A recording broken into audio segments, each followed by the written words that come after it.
Hi, in today's tutorial, I'm going to show you how to install app files on the Windows 11.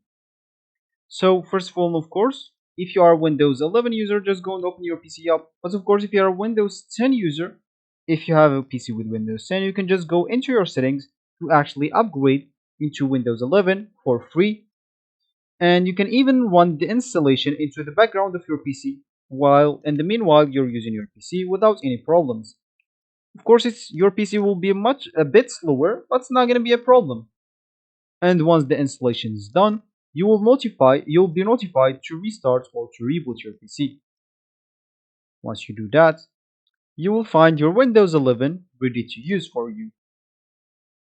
And of course, you will even have a recovery point if you want to go back into your Windows 10 if you're having some issues or something like that. So as we said, how can I actually download the APK files? Of course, if you want to download them, of course, that will be easy because downloading was never a problem. But if you want to open them, you would like to have a simulator. Of course, there are some simulators that are pretty popular and safe. There is the Memo simulator, the Tencent simulator, and the BlueStacks. Of course, for me, I'm actually using Memo, as you can see here. And once you downloaded your app file, so let's say as an example, this is going to be our app file. So simply, we would like to right click on this app file and make sure to go and click at show more options.